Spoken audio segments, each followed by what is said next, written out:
Yo, what's going on, everybody? It is Tyler here, bringing you some more info on the College Football 25 video game, man. Another deep dive breakdown. That is right, we had the Dynasty deep dive this week, and man, it was awesome to see. Tons of information. I mean, it's a lot. Half the deep dive was over the recruiting stuff, which I will say I will be having to do 2 videos for this, man. If I did a breakdown of all this stuff we got all in one video, it would take at least an hour, literally. So I'll be doing 2 separate videos. Today will be more of a general breakdown of all of, what comes with Dynasty, like how you get started and the different types of pathways you can go with your coach and stuff like that, and different customization options amongst the mode. I will be doing a completely separate video on recruiting, which of course I will mention a couple of things throughout this video on recruiting, just briefly. But if I were to talk about recruiting alone, that'll literally take 20 to 30 minutes. So that's why I'm going to do a separate video breaking down the recruiting in full. Again, like I said, I will mention a couple of those things briefly throughout today's video, where we'll be going over all the other stuff that we got, whether it was in the video or in this article, man. So we'll go ahead and just dive right into it. Make sure you slap that like button if you are excited for this game. Coming out in a couple of weeks, man, I'll be having tons of Road to Glory series and be doing some Dynasty stuff as well once that game comes out. So be on the lookout for that, man. Hit the subscribe button if you're new. And without further ado, let's dive in and talk about what we got in this Dynasty deep dive. So per usual, I'll link all sorts of stuff in the description, whether it's the deep dive video if you missed it or the article that I'm going over. Because of course I'm not going to be able to cover everything, man. Like I said, it's so much information. If you're looking at the screen now, I'll actually go ahead and scroll down through this article just so you can see how much there is here, man. Look at all this. It's a very long article. There's so much info, so yeah, not going to be able to cover it all. And like I said, it'll be more of a deeper dive into the recruiting stuff in a separate video in the next couple of days you should be seeing. But yeah, man, just an insane amount of information that we got. So we'll go ahead and dive in, like I said, without wasting any more time. So as I've said for a while now, I think Dynasty was definitely put at the forefront for this game. Definitely seems like it got the most attention. If anything, the other modes for sure took a back seat, unless we're just not seeing enough of that yet. But I'm okay with it. I know, Dynasty is definitely a favorite amongst the community and everything. And if anything, this was the mode they had to nail the first year back. So perfectly fine with it. And you can tell by all this stuff that they definitely care a lot about getting this mode right. So starting off, they say they wanted this experience to be centered around 3 core pillars: build your coach, build your program, and then deliver the world of college football. So Build Your Coach says this encompasses the decisions you make on your coaching journey to the top of the college football world, whether that's starting as a coordinator at a small school and making a name for yourself before getting that first head coaching job, or starting as a head coach at your dream school. Every decision you make on your journey matters.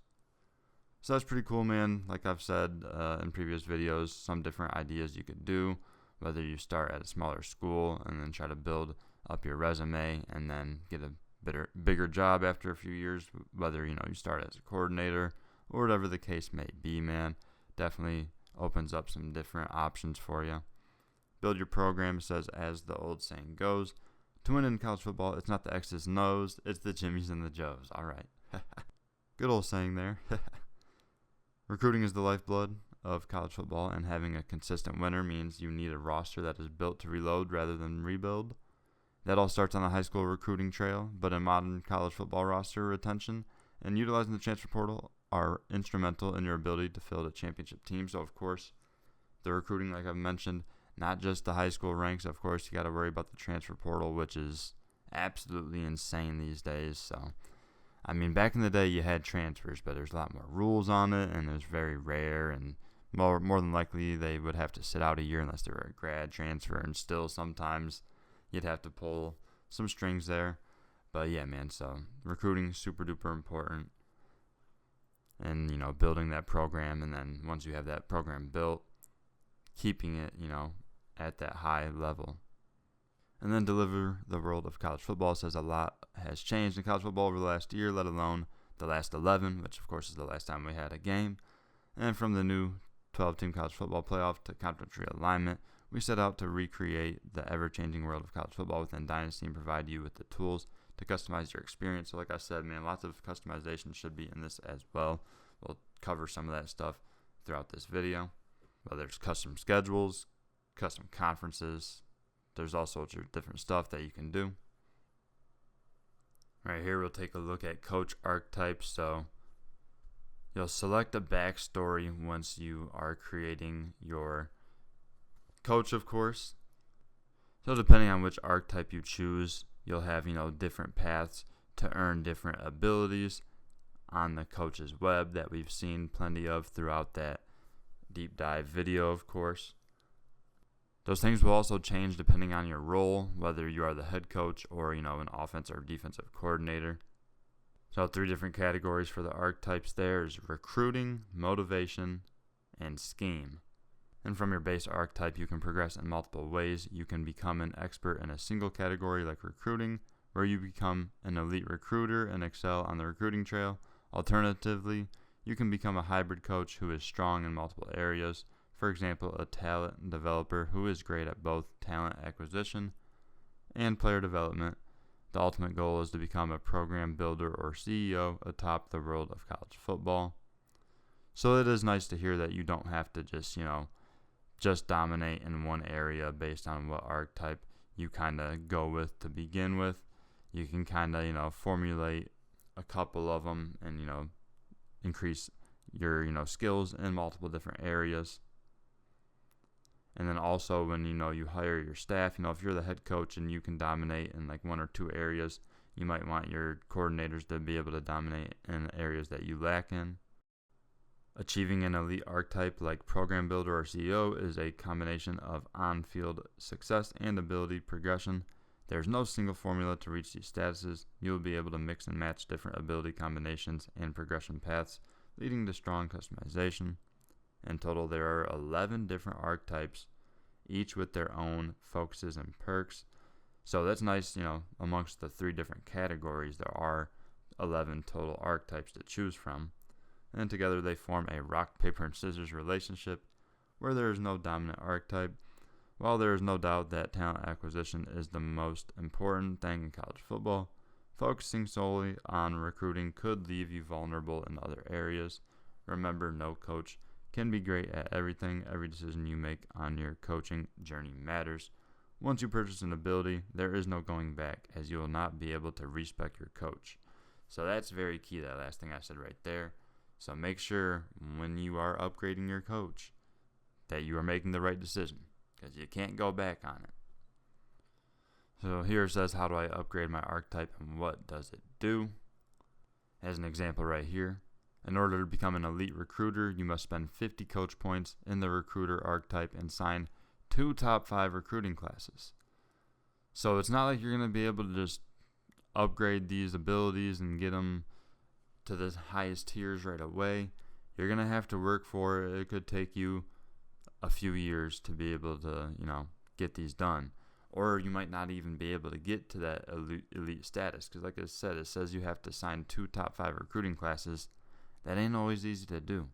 If you're not at a top program, it might, take a long time for you to be able to get that done if you're trying to rebuild, a team that's in the group of 5 or who knows, man. Whatever the case may be, if you're bringing in a team builder squad, who knows. Whatever the case is, that could be a challenge to get that elite recruiter status.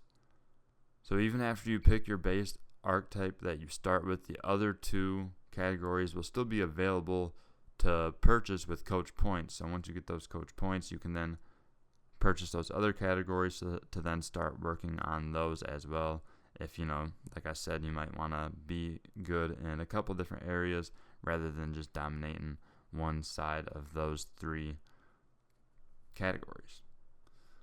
Also, each archetype has a perk when it is active. For example, Tactician has the winner perk, which awards additional coach XP every time you win a game. Your active archetype is automatically determined. If you own the Program Builder or CEO archetypes, they will always be your active archetype regardless of how many coach points you've spent in other archetypes. If you do not own these archetypes, your active archetype is the archetype you have spent the most coach points in. All owned coach abilities are always on, regardless of which archetype is currently active. Your progress can be viewed in the coach's ability screen, which I'll throw up here as they show an example of a created coach here with Oregon. Has the CEO tag as well. And with this screen, you can see all the available archetypes, their unlock requirements and perks, and your overall progression in each archetype. As you spend coach points in each archetype, the spider graph in the center of the screen will morph and change to show your coach's DNA. So of course, you're probably not going to be able to extend this web, like I mentioned, to all the categories, but at least stretch it to at least 2, maybe even 3 of those, so that way you can be pretty solid in a couple different areas. It's probably a good way to go. And like I said, even if you're weak in a couple spots, you can just solve that problem by hiring coordinators that are better in the areas that you are not. Be a little more on those abilities here in a sec, but we'll go back to this coach progression here. So of course, each week you play games, you'll have coach goals that'll award XP, and that's how you will level up your coach, of course, and the maximum level is 50 there. And you'll be rewarded coach points as well each time you level up. So the coach XP goals have 4 different categories here, and they can be single game, weekly, season, or career goals. So here you have draft, pro draft goals based on which round your player is drafted in. For example, player drafted in the first round. Of course, that will help give you more XP than if you have players going non-drafted, or if they're going 6th or 7th round. Of course, that's not going to be as much XP as if you're having multiple first rounders. And for games, it says individual game goals that range from a single play result like interception and rushing touchdown to a full game result. For example, beat your rival, beat a top 25 team, and win a national championship game. So of course, we've seen stuff like this in games in the past. Of course, I said of course a couple times, but either way, during the game, the little things you do will probably give you like plus 25 XP, for example, for the interception, or for the touchdown might be plus 50. But the beat your rival, the whole game goal there, boom, that might be like plus 100. Maybe beat the top 25 team plus 200, who knows? It could be different depending on, what school you're at. Like, that's my question. Because if you are a top 25 team and beat a top 25 team, I feel like, not that it's expected, but it wouldn't be as much of a surprise as if, you're taking Kennesaw State and upsetting Bama or something early on in your rebuild. And obviously that beating a top 25 team there should be worth way more points than if you are also a top 25 team beating one. We'll see how that works. Maybe it'll be different depending on, what kind of school you're using. Recruiting, determined by your success on the recruiting trail. Recruiting goals can be specific to a single prospect. For example, sign a 5-star prospect, or a full season, like sign the best recruiting class in the country. Of course, if you do something like that, you'll be getting tons of XP. And then stats. Weekly goals like ranked in the top 10. Season stat goals, for example, of 4,000 team passing yards and ranked top 5 in offensive yards. And career goals like win 5 national championships. Wow, that sounds real nice. 5 natties? Sheesh. And as you can see here, there's going to be different menus and screens that you can look at to check out your goals, whether it's, in the game or in the draft or recruiting or the stat goals, like those 4 categories we just went over. There's also 5 progression speed settings so that you can modify how fast coaches progress in your dynasty. So that's something that we'll also have to look at a lot when the game first comes out. Can't just be diving right into these dynasties and stuff, man. We're going to have to be testing sliders, whether it's stuff like the coach progression or in the game sliders. So that stuff might take a few days, man, but either way, it is nice that that is at least in the game, so that way you can tweak it if needed, how fast them coaches will be progressing. And we've seen something similar to this in the past as well, but top left corner of the screen, you will see different goals popping up as you succeed them throughout the game. So you'll see how much XP you're getting throughout the games. And then, of course, after the game, once you advance the week and whatnot, you will get a summary screen showing you how much XP you got for the week. And in this screenshot, you can see a couple other tabs other than the Coach XP goals. You also got recruiting updates and then a My School update as well. Alright, back to the Coach archetypes and the abilities that come with each archetype. So it sounds like they are introducing more than 50 Coach abilities. That is a lot, man. I thought we had a lot of abilities for the players, but 50 Coach abilities, that's a lot, man, like I said. But it's nice. I just hope they didn't overdo it. We'll have to see once, the game is here and how it plays out. I'm sure it'll work out well, man. Each ability will have 4 tiers with the purchase cost associated with it. Every archetype, with the exception of the Scheme Guru, Program Builder, and CEO, has their abilities broken down by position group.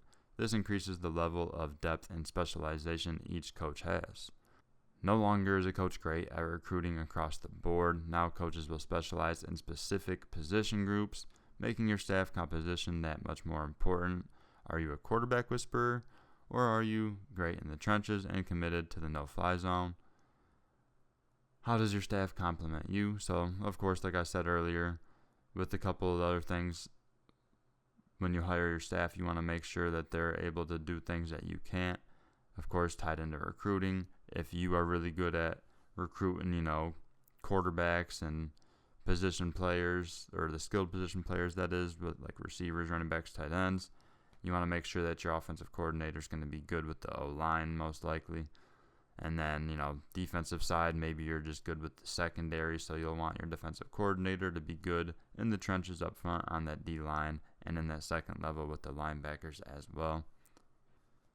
So in addition to position-based boosts, there are also coach abilities with core gameplay effects, so you can really cook. For example, the Scheme Guru archetype focuses on your gameplay style. If you're a coach who likes to play fast, you can upgrade fast tempo offense, providing you with the following boost. So battery pack tier 1, offensive players fatigue slower and hurry up. Okay. So that'd be better, if you don't have that, then they will fatigue quicker if you're playing in that hurry up mode. Of course, makes sense. Caught napping tier 2 is increased delay to defenders looking to the sideline at the snap. So I'm not sure if I mentioned this before, but we have seen in some of these deep dives that they actually have that in the game, where players will be actually looking over at the sidelines to get, the signals from the sideline, whether it's hand signals from the coaches or, the boards that get thrown up with all the crazy signs on it these days. So that's a nice little ability there. Caught napping, and then also on their heels, tier 3, team composure boost for first downs gained while running hurry up. So each of these all have different tiers. I would assume that it's just, obviously each time you tier it up, it'll just increase or enhance that ability more and more. It's just giving you different examples at different tiers for different abilities. But like I said, they're on their heels, tier 3, team composure boost for first downs gained while hurrying up.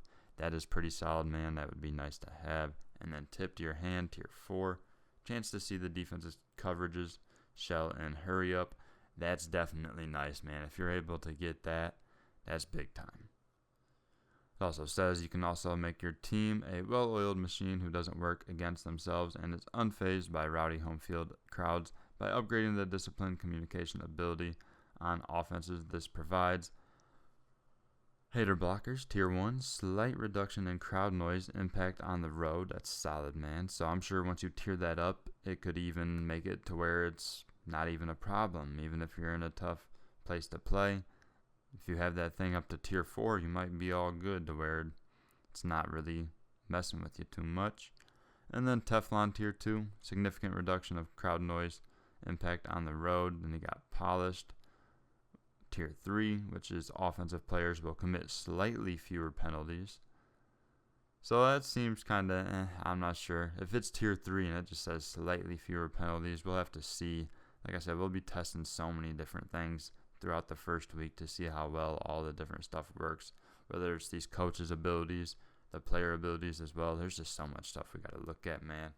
But going on to the next one, clean sheet offense tier 4. Offensive players will commit significantly fewer penalties. So that one actually sounds much, much nicer there. So I'll definitely think that would be much more worth it. I would say that difference between slightly and then that significant between tier 3 and tier 4 is probably a pretty significant difference that we'll be able to notice. And a quick mention, as I've talked about the coordinators a lot and making sure that they complement you, have a good staff and all that. The program builder and CEO archetypes are only available to head coaches, so keep that in mind. Of course, those are the special abilities you get through those archetypes, man. So just remember, the coordinators can't get those. So this graphic here actually explains it a little bit better with those abilities and the tiers. So it's not like one ability has one name and then you tier it up 4 times. It will be a general category like you see here where it says running game, and then each tier has a different name there. As you see, tier 1 in the running game is advanced look, which will give your running backs take less time to fully scout, and this is in the recruiting category, of course. And then tier 2 is most influential, which is recruiting actions to give a bonus to running backs. And then tier 3 is always be recruiting. Okay, that's goofy. But increase weekly recruiting hours for running backs. And then tier 4 is magnetic personality, increased starting interest from running backs. That is nice, man. So cool to see it kind of laid out there. As in the recruiting category, you basically pick a different ability, and then each tier will have a different name for it. It's kind of a little bit different than the player abilities where they each have a name and you'll tier it up 4 times and it's just a different silver, gold, platinum, bronze, whatever the case may be. So a little different twist there on the coach abilities. I like it.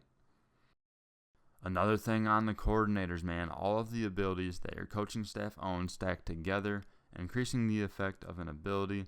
Abilities owned by the head coach have the greatest impact, of course, and then the impact of coordinator-owned abilities depends on whether or not the ability is related to their side of the ball, which that makes sense, of course. Of course, the offensive coordinator, if they get an ability for defense, that just doesn't make much sense. But either way, for example, a defensive coordinator having the quarterback Icy Veins ability, which boosts your quarterback's composure at the beginning of the game, will have a much smaller effect than an offensive coordinator owning it. So it sounds like it actually will still have some sort of an effect. It just won't be as impactful as if your offensive coordinator has it, which, like I said, I just don't understand why your DC would even get that. But who knows? Maybe they want to be a head coach someday and want to have at least some offense in their repertoire. But it is nice hearing that these abilities stack together, so that way if you have a boost in one area and then one of your coordinators has a boost there, it almost ends up being like a double or triple boost, man. So that is definitely cool to hear. Your coordinators will automatically progress their archetypes and abilities. You will not be able to control which abilities they purchase, nor will you be able to respect your coordinators' abilities. So like when your coordinators, they might go towards a certain way that you don't want them to, and that's just the way of the road, it sounds like, man. So that kind of stinks that you can't choose where to put points for your coordinators. So that'll be interesting to see. Hopefully they kind of have it smart enough programmed in the game to where it will realize where you want them to go, and they'll actually be able to make smart decisions on where they progress. But who knows, man? Maybe it'll just be like a general thing for the coordinators where they kind of just are good at a little bit of everything.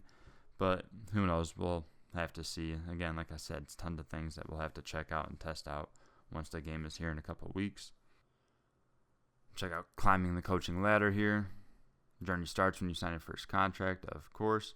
You'll have the option to select whether you want to be the head coach or one of the coordinators to start. Coordinators have performance expectations just like a head coach.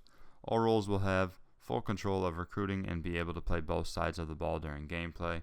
So that is nice to hear. So it's not like if you pick defensive coordinator, it's not like you'll only be playing defense, which actually that might be kind of cool. Maybe you can, super sim offense if that's, the type of story that you're going with.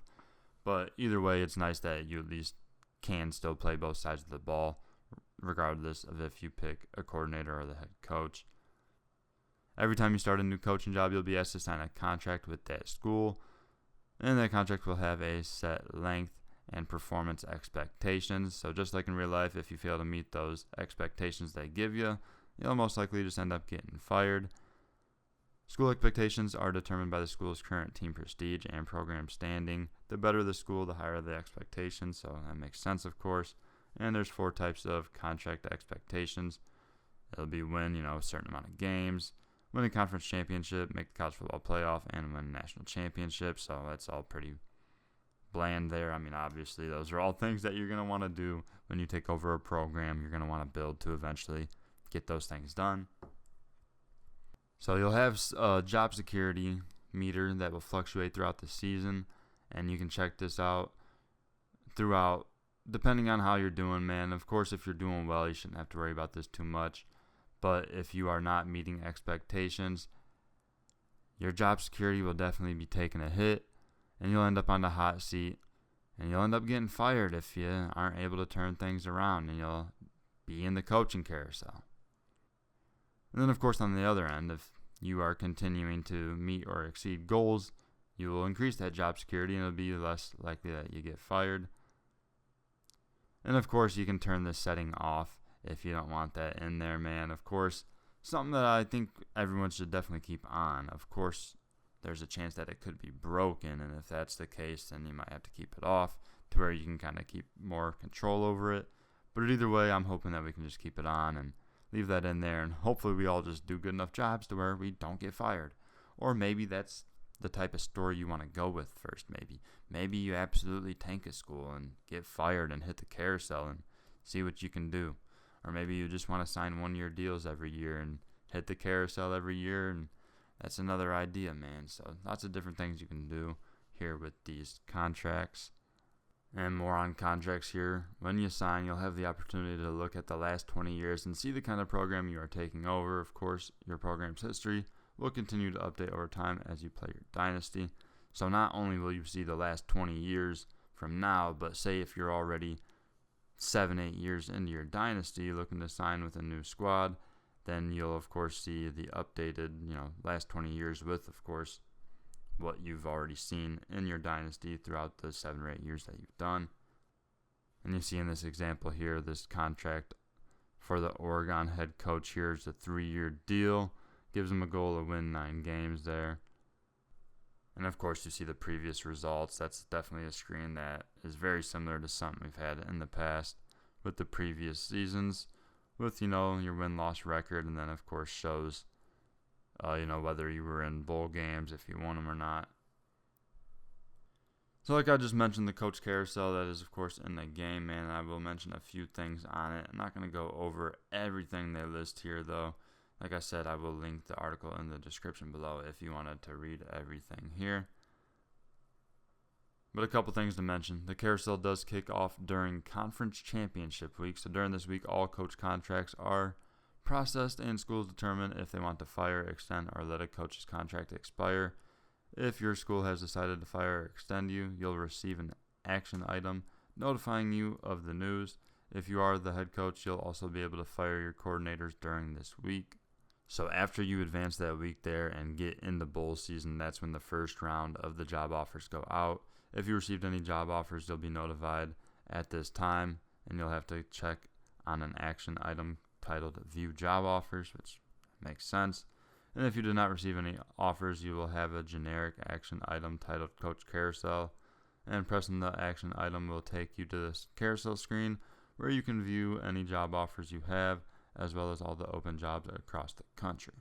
So as the weeks go by, of course, some guys will get hired, and the other jobs will open up as well. So even if you don't get hired in that first cycle there, you could still end up getting hired in the next couple of weeks as other jobs open up. And who knows, if you were a head coach before, you might have to drop down to be a coordinator and, reestablish some status to try to, get back to being a head coach.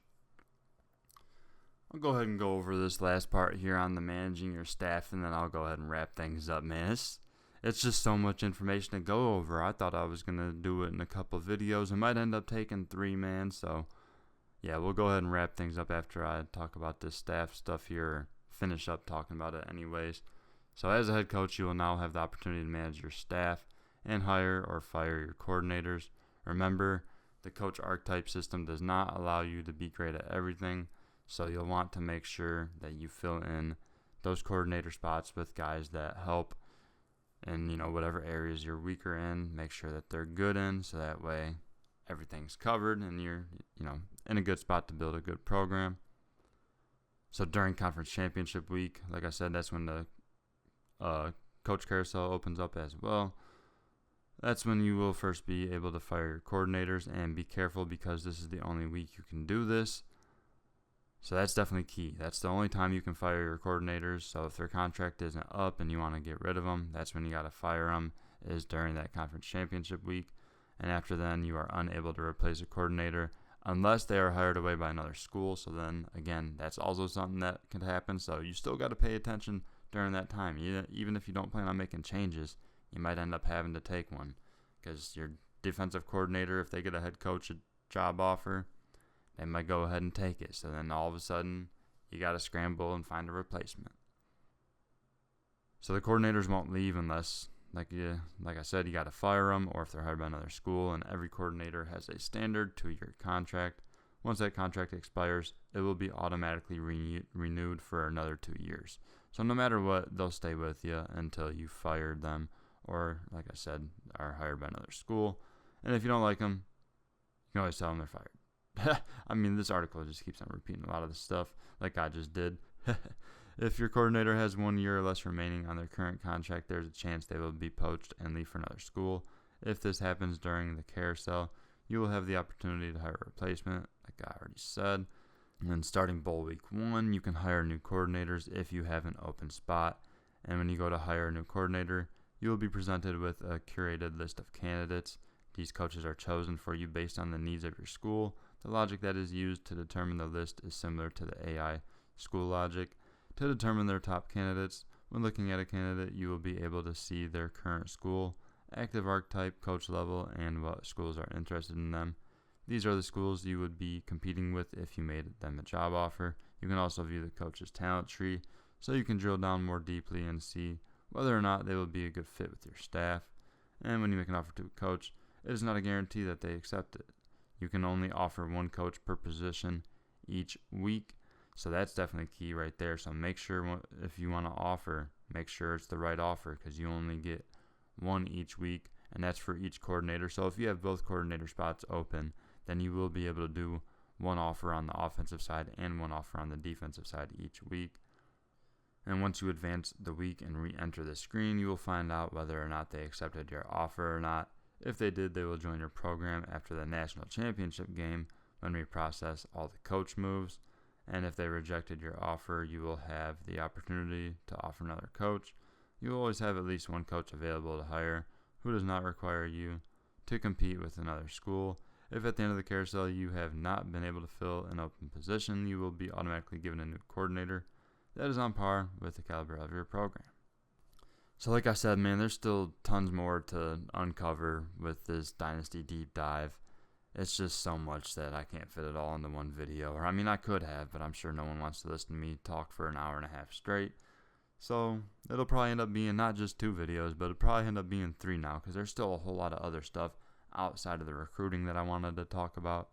So we'll try to get that done over the next few days, man. I mean, we're getting closer and closer to the game, man. So slap that like button if you are excited for the game, man. Just a couple weeks away. And if you enjoyed, I appreciate it a lot. Hit the subscribe button if you are new, man. Plenty more coming soon.